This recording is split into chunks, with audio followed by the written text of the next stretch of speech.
வணக்கம் நண்பர்களே. ஹோட்டல் சுவையில் கார சட்னி எப்படி செய்யலான்னு பார்க்கலாம் வாங்க.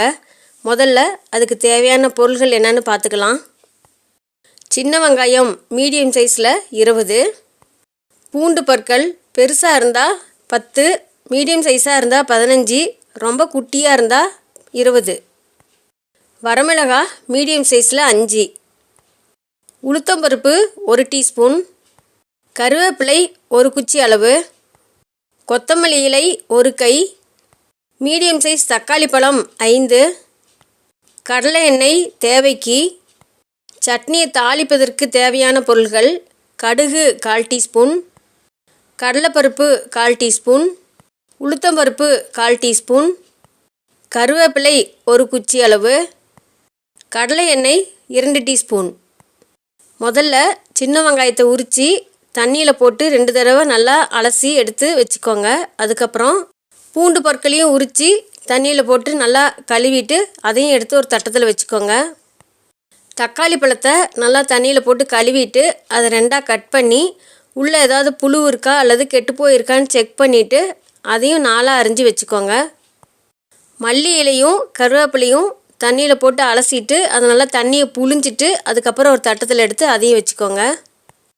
அடுப்பில் ஒரு வாணலி வச்சுட்டு அந்த வாணலி நல்லா காஞ்சோடனே அதில் கடலெண்ணெய் 1 டீஸ்பூன் மட்டும் ஊற்றி அதில் உளுத்தம்பருப்பு போட்டு கொஞ்சம் நல்லா செவந்து பொன் கலரில் வந்தோடனே அந்த உளுத்தம்பருப்பை எடுத்து தனியாக ஒரு தட்டத்தில் எடுத்து வச்சுக்கோங்க. அதுக்கப்புறம் அதே வாணலி அடுப்பில் வச்சு அதில் மறுபடியும் 2 டீஸ்பூன் கடலெண்ணெய் ஊற்றி அதில் கருவேப்பிலையும் வரமிளகாயும் போட்டு அடுப்பு சிம்மிலே வச்சுக்கிட்டு கொஞ்சம் நல்லா மொறுன்னு அதையும் வறுத்து எடுத்து அதை இன்னொரு தட்டத்தில் போட்டு வச்சுக்கோங்க.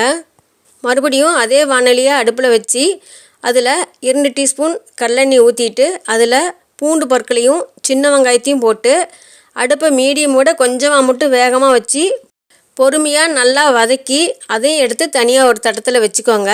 அதுக்கப்புறம் மறுபடியும் அதே வாணலியை அடுப்பில் வச்சு அதில் மறுபடியும் ஒரு 2 டீஸ்பூன் கடலெண்ணெய் ஊற்றி அதில் இந்த தக்காளி பழத்தை போட்டு கொஞ்சம் நல்லா தொக்கு மாதிரி வர அளவுக்கு வணக்கிக்கணும். அப்படியே போட்டால் வணங்கினா லேட் ஆகுதுன்னா அந்த அரிஞ்சு வச்சுருந்தாலும் பரவாயில்ல, அதை அப்படியே நம்ம கையால் பிழிஞ்சு விட்டோம்னா சீக்கிரமாக வதங்கிடும். அதுக்கப்புறம் அதுலேயே கடைசியாக அந்த கொத்தமல்லி இலையை போட்டு அதுவும் ஒரு 2 நிமிஷம் மட்டும் வறுத்துட்டு அதுக்கப்புறம் அதை இறக்கி வச்சு நல்லா ஆற விடணும். இப்போ எல்லாமே நல்லா ஆறின பிறகு ஒரு மிக்ஸி ஜாரில் முதல்ல வரமிளகா கருவேப்பிலை வறுத்து வச்சுருக்கோம் இல்லைங்களா, அதை மட்டும் போட்டு அதை நல்லா கொஞ்சம் அரைச்சிட்டு அதுக்கப்புறம் அதுலேயே வெங்காயம் பூண்டு வதக்கி வச்சுருக்கோம் இல்லைங்களா, அதை போட்டு அதை ஒரு அரை நிமிஷம் மட்டும் ஓட்டி அரைச்சிட்டு அதுக்கப்புறம் அதுலேயே தக்காளி பழம் மல்லி இலை கல்லுப்பு இதை 3ஐயும் போட்டு ஓரளவுக்கு சட்னி பதம் வர அளவுக்கு முன்னாடியே மட்டும் அரைச்சி எடுத்துக்கிட்டு பிறகு கடைசியாக அதில் அந்த வறுத்து வச்சுருக்கிற உளுத்தம்பருப்பை போட்டு சட்னியை ரொம்ப நைஸாக அரைக்காமல் கொஞ்சம் கொரகொரப்பாக அரைச்சி எடுத்து அதை ஒரு பாத்திரத்தில் மாற்றிக்கிட்டு அதுக்கப்புறம் அடுப்பில் ஒரு வாணலி வச்சு அது காஞ்ச உடனே 1 டீஸ்பூன் கடலை எண்ணெய் ஊற்றிக்கிட்டு அதுக்கப்புறம் கடுகு கடலைப்பருப்பு உளுத்தம்பருப்பு ஒவ்வொன்றும் 1/4 டீஸ்பூன் போட்டு அது நல்லா பொன் கலரில் வறுத்த உடனே கருவேப்பிலையும் அதிலே உருவி போட்டு அதுவும் நல்லா பொரிஞ்சோடனே அந்த எண்ணெயை சூட்டோடு எடுத்து அந்த சட்னியில் ஊற்றி நல்லா கலந்துக்கணும். விருப்பம் இருந்தால் அதில் மிக்ஸி ஜாரில் தண்ணி ஊற்றி நம்ம கலந்துக்கலாம், அப்படி இல்லைன்னா கெட்டியாகவே சாப்பிட்டுக்கலாம். இந்த சட்னி இட்லி தோசை சப்பாத்தி இதுக்கெல்லாமே சூப்பராக இருக்கும். இந்த சட்னி செஞ்சு சாப்பிட்டு பார்த்துட்டு எப்படி இருந்ததுன்னு கமெண்ட்டில் சொல்லுங்கள்.